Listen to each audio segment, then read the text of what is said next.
I want you to start by picturing a massive blank white screen. Okay. And on the left side of the screen, imagine this giant bold arrow pointing straight up. Right.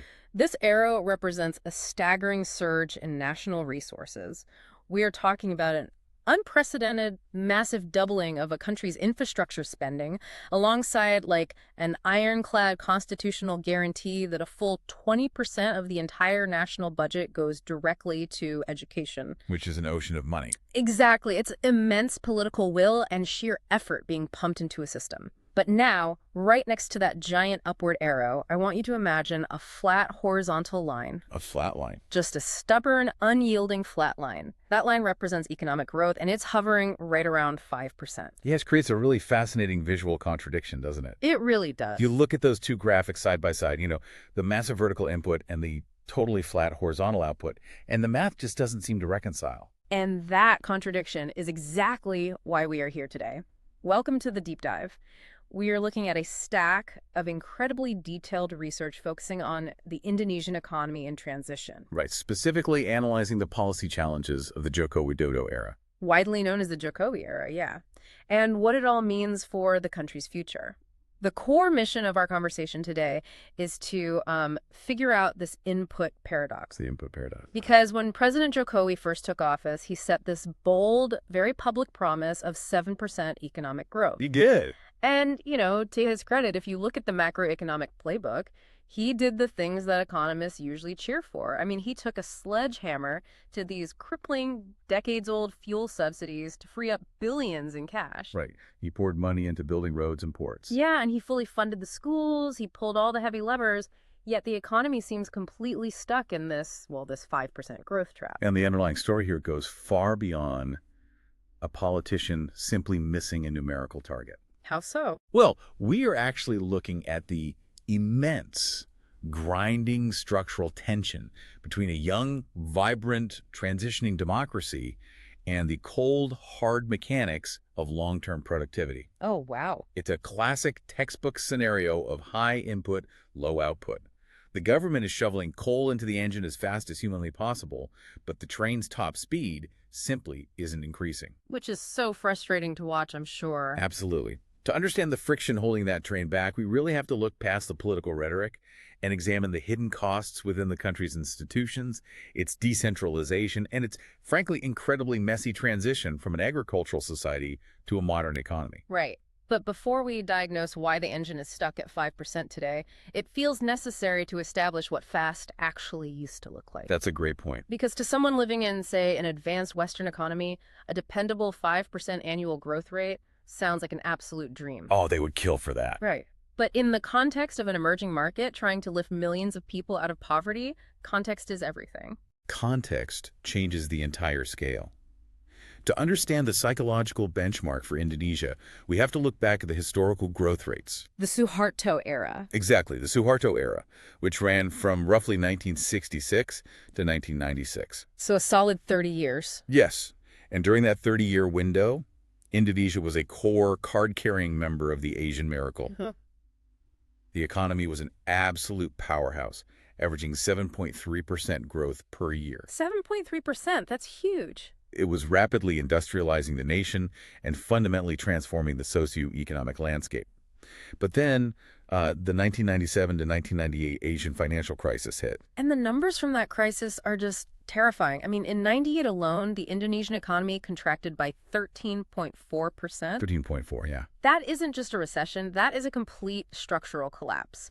The currency went into free fall, inflation skyrocketed, and it triggered the total collapse of the authoritarian political regime, which paved the way for the democratic transition. And that transition is the absolute key to our 5% puzzle. How so? Well, after the dust settled from 98 and the economy eventually stabilized into the 2000s, the new normal settled at an average of 5.1%.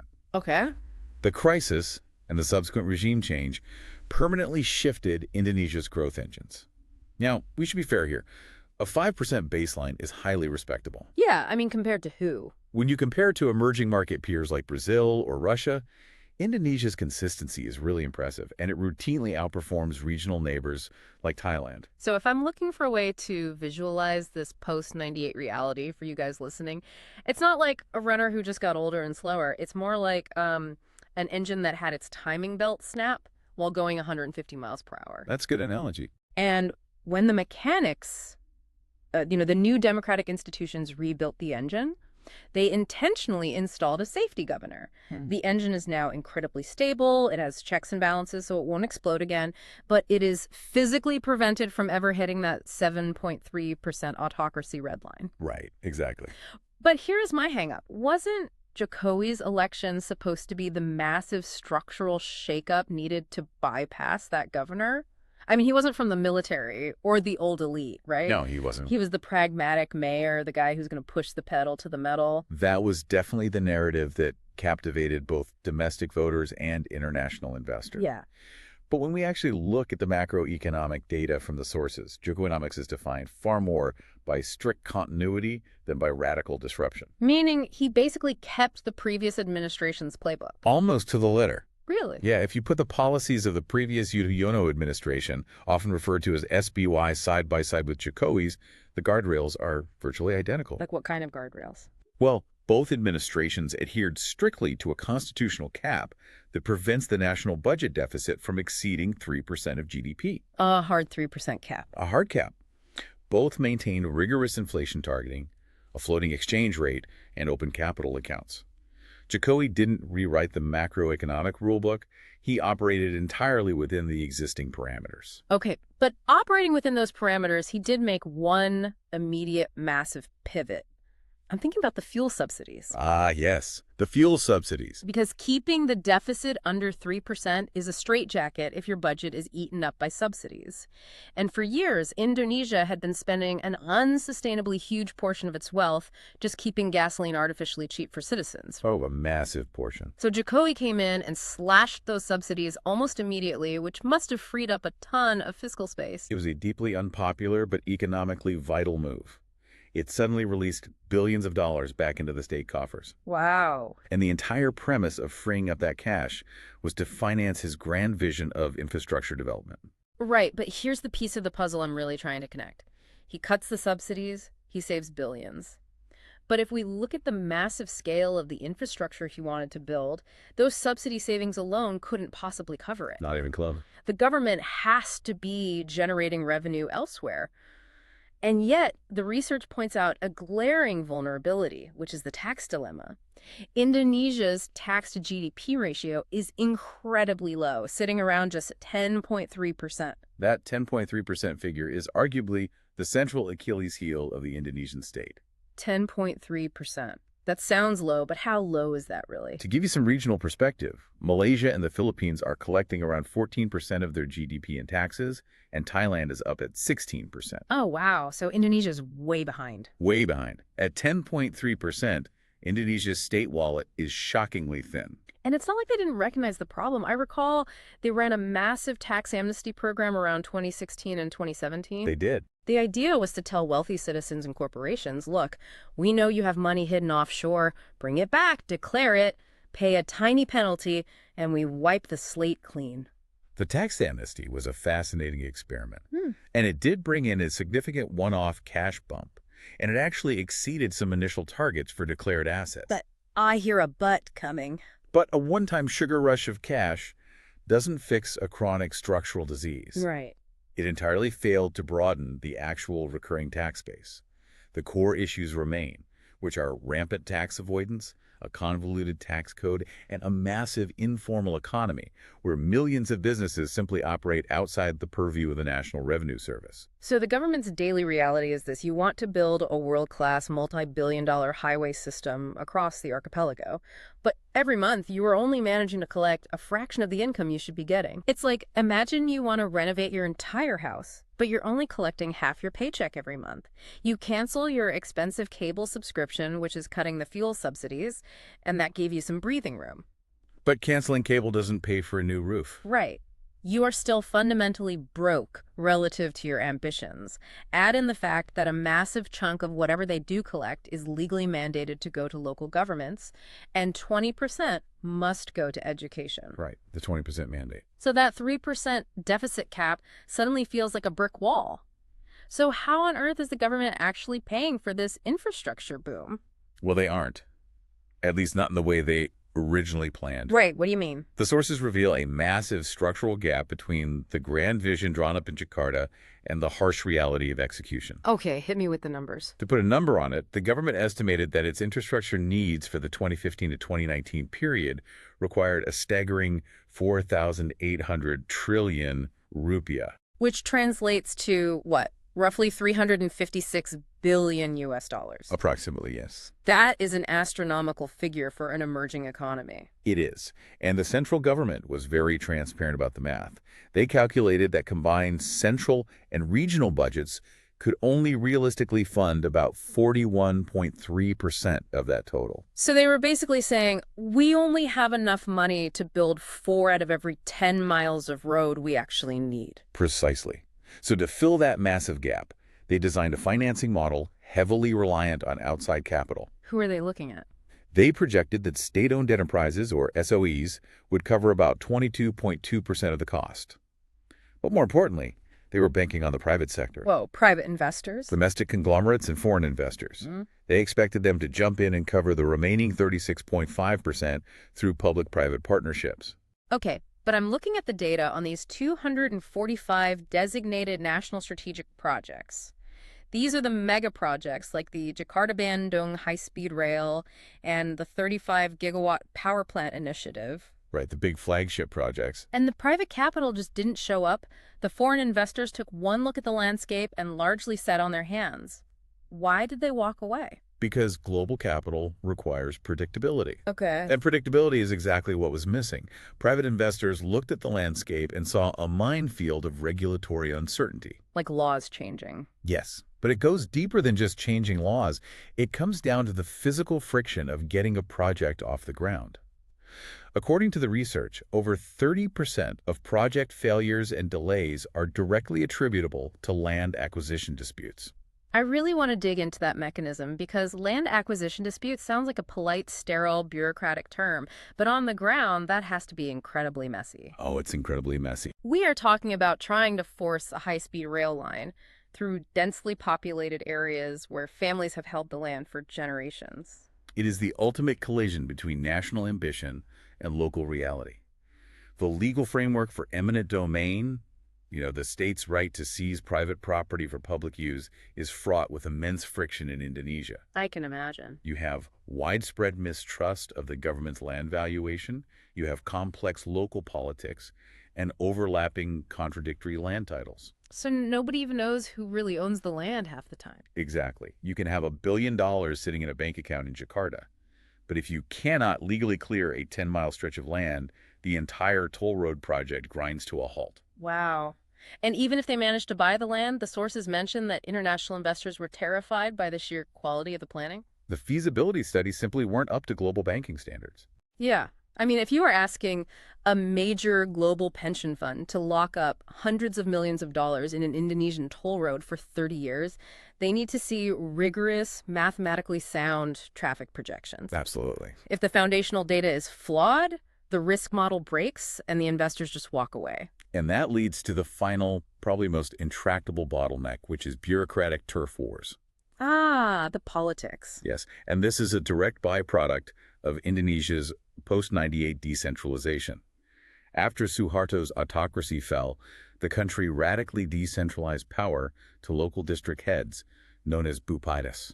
Right, so the central planners in Jakarta can draw a beautiful line on a map for a new railway, but they actually have to ask the local bupati for the permits. And that bupati has their own local elections to worry about. Exactly. If their constituents don't want the railway, or if the bupati isn't getting a cut of the economic benefit, they can just stonewall the central government. It is a massive failure in cross-departmental coordination.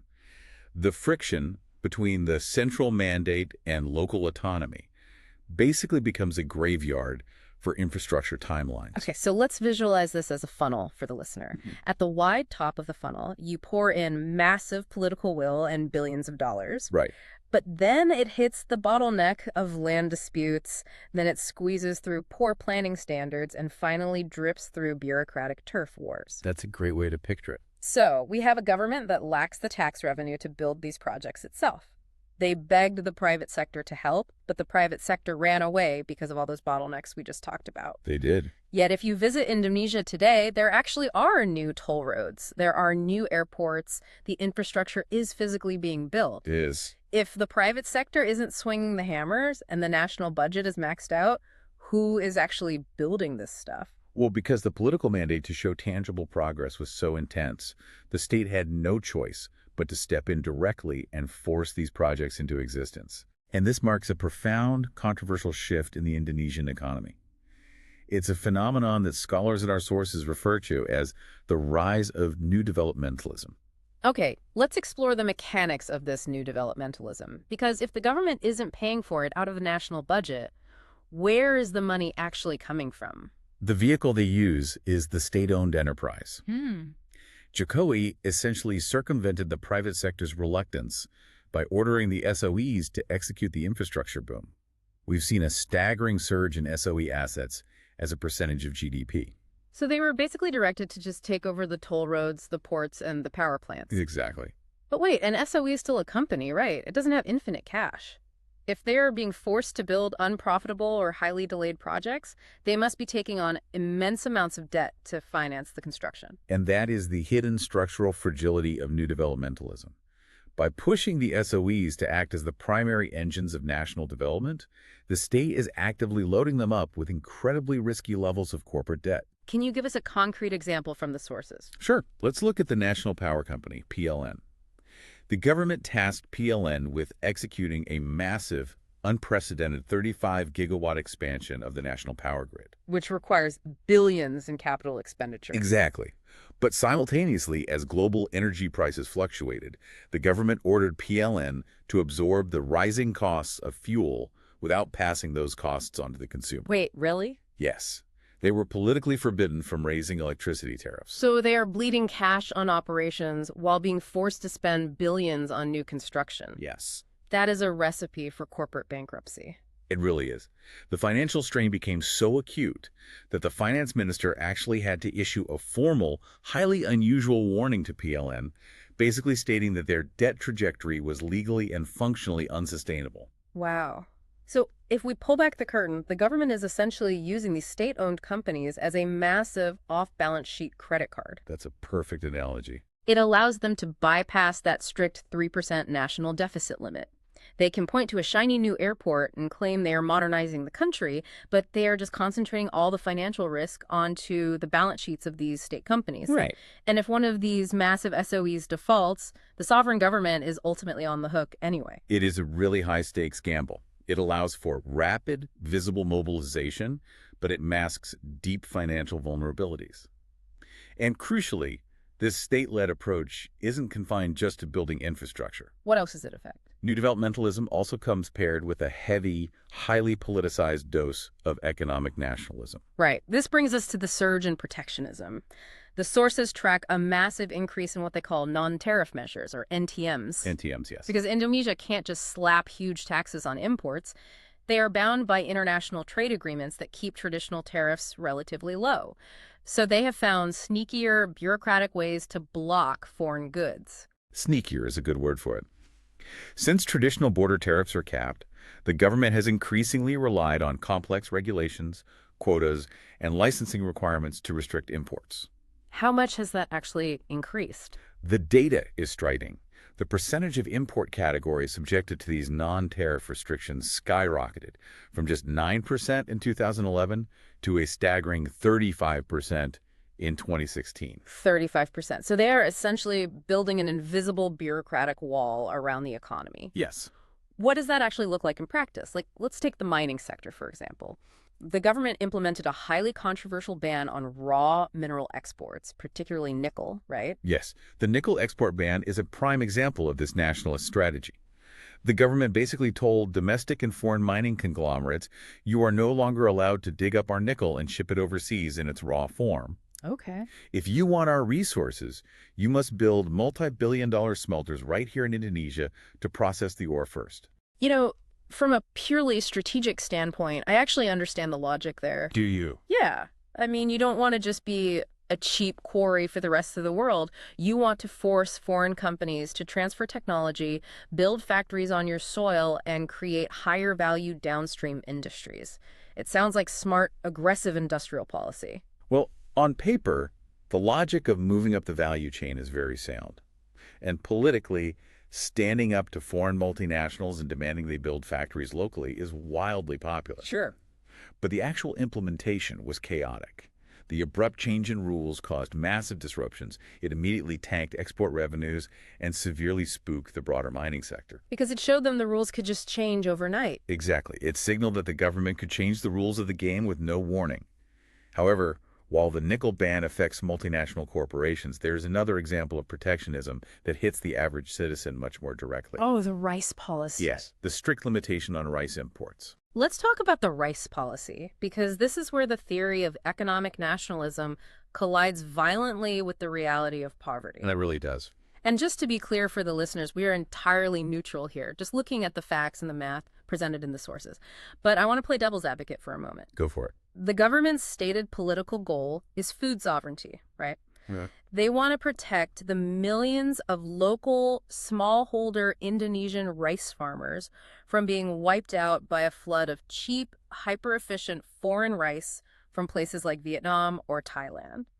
Isn't protecting the livelihoods of your rural farmers a legitimate, necessary poverty reduction strategy? That is the exact political defense the government uses, and it is a powerful one. Mm-hmm. However, the economic reality is far more complex and, frankly, mathematically harsh. Okay. Because when you choke off imports from more efficient global producers to protect domestic farmers, you artificially constrain the supply. Right, less rice coming in. And the inescapable consequence of constraining supply is that the domestic price of rice in Indonesia is driven incredibly high. How high are we talking? Well, the sources show that at times, Indonesian rice prices have been pushed up to 65% above the international average. 65%. Wow. Oh, wow. Think about the gravity of that number for you, the listener. If you are a middle-class professional in Jakarta, a 65% markup on a bag of rice is an annoyance. But if you are living on or below the poverty line, you are likely spending up to half of your entire daily income just on basic food calories. Precisely. The political win for the administration is standing on a stage declaring, we are protecting our farmers, we are self-sufficient. Yeah, great optics.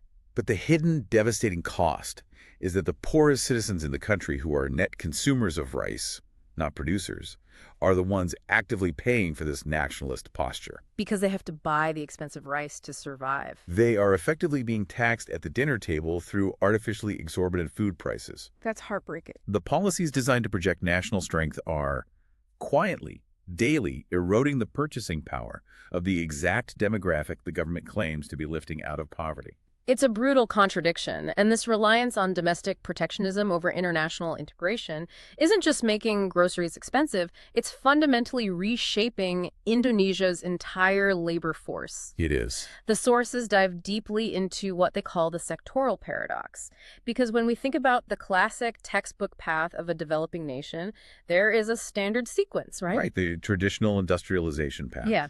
Workers leave the low-yield farms, they migrate to the cities to work in manufacturing factories, they gain technical skills, the country exports those manufactured goods to the world, and eventually the economy transitions into a high-end service sector. But Indonesia's sequence seems severely disjointed. It is experiencing profound structural hiccups. Let's examine the manufacturing sector first. Indonesia is currently suffering from a lingering, massive Dutch disease hangover. Dutch disease. For those who might not be familiar with the term, Dutch disease happens when a country discovers a massive natural resource or experiences a sudden boom in commodity prices, right? Exactly. The world rushes in to buy those resources, flooding the country with foreign cash. That sounds great, but that flood of cash drives up the value of the domestic currency.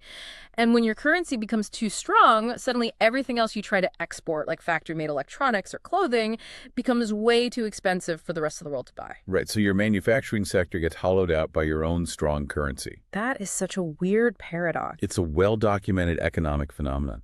And between 2005 and 2012, Indonesia experienced a massive global commodity boom. Prices for coal, palm oil, and raw minerals skyrocketed. Right. The currency appreciated, and just as you described, it severely eroded their export competitiveness and manufacturing. Yeah. But the real tragedy is that even after the commodity boom inevitably cooled off, the manufacturing sector never regained its outward-looking, export-driven dynamism. It basically became complacent. It became entirely introverted. Today, Indonesian manufacturing relies almost exclusively on the captive domestic market. The data highlights this beautifully. The food and beverage industry now makes up a massive 31.5% of total manufacturing output.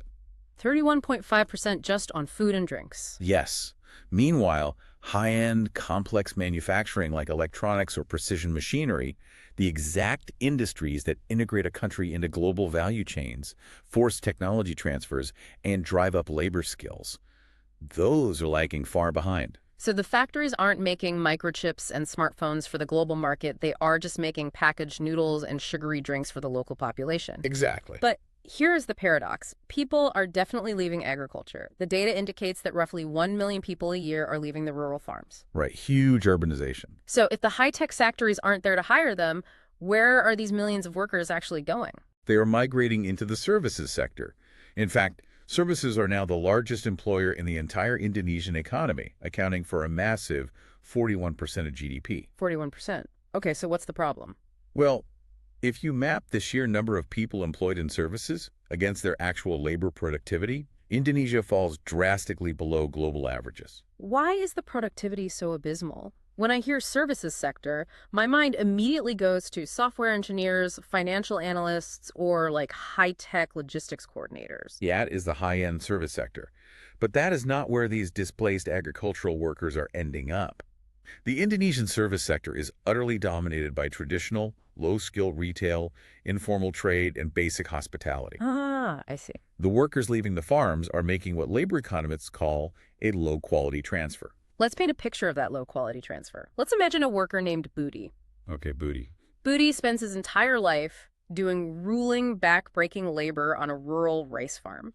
He decides he wants a better life, so he moves to the sprawling necropolis of Jakarta. A very common story. But because there are no high-tech factory jobs available, Budi ends up selling bottled water and snacks from a small wooden cart on the side of a congested, newly built toll road. Right.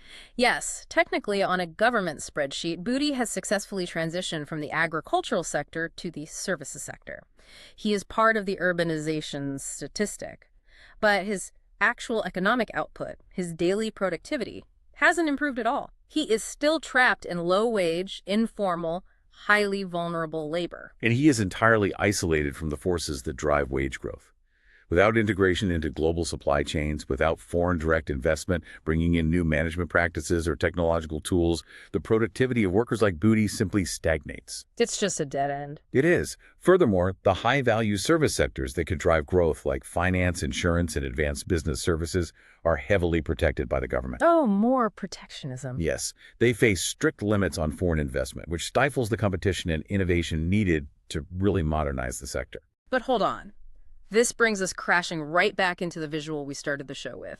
The giant upward arrow. 20%. Yes. If the government is pouring a constitutionally mandated 20% of the entire national budget into education, why aren't they producing the skilled workforce needed to transition Budi out of that roadside cart and into advanced manufacturing or high-end services? Where is the return on that massive educational investment? You have just hit upon the most glaring, frustrating input paradox of them all. The researchers in our sources do not mince words. They bluntly refer to the Indonesian education system as a massive white elephant. Ouch. Let's dissect this white elephant. 20% of the national budget is an ironclad mandate. It isn't a suggestion, the money must be spent. And the government is absolutely spending it. But let's evaluate the outcomes of that spending. Let's look at the PISA scores. That's the Program for International Student Assessment, right? Yes, this is the global benchmark that measures the math, reading, and science skills of 15-year-olds around the world. Okay, and how does Indonesia do? Despite pumping billions of dollars into the educational system over the last decade, Indonesia consistently ranks near the very bottom of the global PISA rankings. Near the bottom, still. Still, the actual cognitive learning outcomes for the students have barely registered a pulse. How is that even mathematically possible? I mean, if you are flooding a system with cash, surely something has to improve. Where exactly is all that money going? Well, a massive disproportionate chunk of that budget was funneled into something called the Teacher Certification Program. Okay.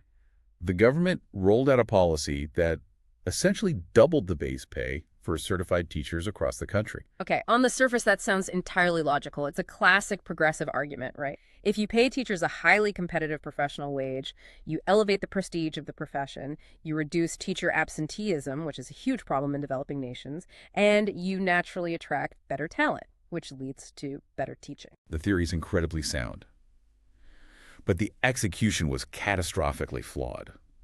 The empirical research detailed in the sources shows that doubling teacher salaries had zero statistically significant impact on student learning outcomes. Zero. None. The students did not get smarter, and the fundamental flaw lies in the mechanism. The government successfully threw a mountain of money at the inputs, salaries, physical school buildings, textbooks, but entirely failed to establish any mechanisms of accountability for the outcomes. Wait, when you say no accountability for outcomes, do you mean the teachers just got the money unconditionally? Exactly. There was no mechanism linking the doubled salary to actual classroom performance or student improvement. You're kidding. No. Teachers did not have to demonstrate that their students were mastering math or reading to receive the massive pay bump. They simply had to complete the certification process, which frequently degraded into a mere bureaucratic box-checking exercise. Right. The entire system functioned as a massive, unconditional cash transfer to millions of teachers, driven heavily by the intense political power of teachers' unions, rather than a performance-based system designed to genuinely elevate educational quality. The analogy that comes to mind is like opening a world-class bakery. Yep. You go out and secure the funding to buy the most expensive, state-of-the-art convection ovens. You import premium organic flour from Europe and the finest chocolate from South America. You are paying absolute top dollar for the kitchen inputs. Right. But you never actually bother to check if the chef you hired knows how to bake, and you never taste the pastries before putting them in the display case. We are paying top dollar for the kitchen, but the cake is coming out burnt every single day, and the chef is still collecting a massive bonus. The burnt cake metaphor is brutally accurate. And the downstream economic effect of this systemic failure is devastating for the broader labor market. Because they have no skills. Exactly. If the schools aren't producing cognitive skills, the country cannot compete. Indonesia's global talent index trails far behind regional competitors like Thailand, the Philippines, and Malaysia. That's rough. Now, to his credit, President Jokowi has recognized this skills gap. He knows the country needs better technical proficiency for what he calls Industry 4.0, and he has heavily pushed for an expansion of vocational schools, known locally as SNK, alongside new apprenticeship programs. But let me guess, based on the pattern we've established today, massive push for the input of new vocational schools, but zero quality control on the output. You've spotted the trend. The sheer push for vocational training is absolutely the right strategic direction. But the quality of the instruction and, crucially, the relevance of the curriculum to the actual real-time needs of the private sector remains a critical weakness. Meaning they're learning the wrong things. Yes. You have thousands of vocational graduates entering the workforce every year who are trained on obsolete, decades-old equipment or taught outdated methodologies. They are rendered instantly unemployable by modern factories the very moment they graduate. So let's step back and look at the sheer scale of this societal failure. We have a massive labor force making a low-quality transition from rural farms to informal street stalls. Right. We combine that with an education system that is incinerating billions of dollars without actually raising the cognitive or technical skills of the youth. When you put those two structural failures in a blender, What is the net result on Indonesian society? The inevitable net result is the rapid widening of the gap between the rich and the poor. Hmm. The 5% growth is happening, but it leads us directly into what the researchers identify as the inequality trap. We need to examine this inequality trap carefully because it strikes directly at the heart of Jokowi's entire political brand. It really does. His origin story, his rise from a pragmatic, furniture-selling mayor in the city of Solo to the presidency, is entirely predicated on being a man of the people. The outsider. Right. He is famous for his blusukam, his impromptu, highly publicized visits to poor urban neighborhoods and traditional wet markets to listen to the common citizen. But if we look past the political branding, what does the raw data tell us about who is actually winning in his economy? The data paints a starkly different picture than the political narrative. Economists measure this disparity using something called the growth incidence curve. Okay, the growth incidence curve, what is that? This curve tracks precisely how much different income groups across the socioeconomic spectrum actually benefit from national economic growth. During the Jokowi era, this curve took the shape of an upside-down U. Let's translate that upside-down U into reality for the listener. If I'm sitting in the middle of that curve, what does my life look like? Well, if you are in the middle, the established middle class, you are at the peak of the curve. You are reaping the lion's share of the benefits from that 5% macroeconomic growth. You are buying the new cars, taking out mortgages, and consuming the goods. Sounds great for the middle class. It is. But the tails of the curve, representing the extremes of poverty and wealth, are drooping significantly. Crucially, the growth elasticity for the poorest 20% of the population dropped markedly under Jokowi, falling from 1.0 down to 0.7. Okay, let's ditch the academic term elasticity and visualize this mechanism. Imagine national economic growth as a giant elevator. Elevator, okay. Under previous administrations, when the national elevator went up one floor, the poorest 20% of citizens went up one floor with it. They moved in tandem. But under Jokowi, the elevator goes up a floor, but the cable stretching down to the poorest citizens is physically stretching out. The elevator rises, but the poorest are only being pulled up 70% of the way there. They are mathematically lagging behind the rest of the country. Their actual slice of a expanding pie is shrinking. That is exactly how the math plays out. Now, to present a balanced view, we must acknowledge that the government is not simply ignoring the poor. Sure. They have engineered and rolled out massive social safety nets. They introduced the KIP, which is a smart card providing educational assistance, and the KIS, a national health card. Which are huge initiatives. Massive, incredibly complex logistical undertakings designed to provide basic welfare and healthcare access to millions. But based on the data we just talked about, those cards aren't fixing the structural trap. Providing a free health clinic is absolutely vital from a human rights perspective, of course. But a health card doesn't give you the advanced cognitive skills required to secure a formal, high-paying job in an electronics plant. No, it doesn't. It's like throwing a drowning man a life jacket. It keeps him from sinking into absolute crushing destitution, but it doesn't teach him how to swim, and it certainly doesn't give him a boat to navigate out of the storm. That distinction between welfare and empowerment is critical. The structural problem remains unsolved. But this raises a fascinating political question. Which is? If the core economic mechanics, the expensive rice, low-quality jobs, stagnant education, are failing the poorest citizens, how did the Jokowi administration maintain such massive, enduring popularity throughout its tenure? This is where the political analysis and the research gets genuinely gripping. The administration mastered a strategy that scholars call symbolic politics. Right. When deep structural economic reform is too politically painful, too complex to explain to a voter, or requires fighting entrenched oligarchs, the government leans heavily into highly visible, dramatically symbolic nationalist actions. And there is perhaps no better, more cinematic example of this strategy than the illegal fishing war. Yes. Oh man, this was wild. This was spearheaded by the incredibly charismatic, cigarette-smoking fisheries minister. Under her directive, the Indonesian Navy and Coast Guard began aggressively capturing foreign vessels, mostly from Vietnam, China, and elsewhere, that were caught fishing illegally in Indonesian sovereign waters.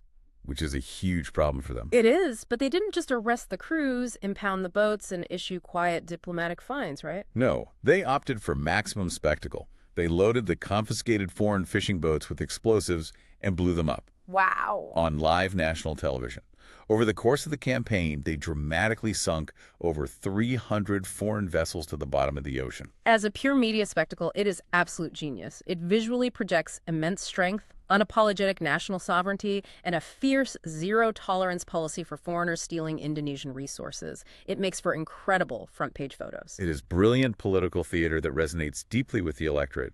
As However, always, a however. when the economists in our sources analyzed the actual data, the reality was entirely disconnected from the explosive theater. Really, it didn't help the economy. The true, measurable contribution of this highly publicized fishing war to the national GDP, or even to the overall financial value of the domestic Indonesian fishing industry, was mathematically minuscule.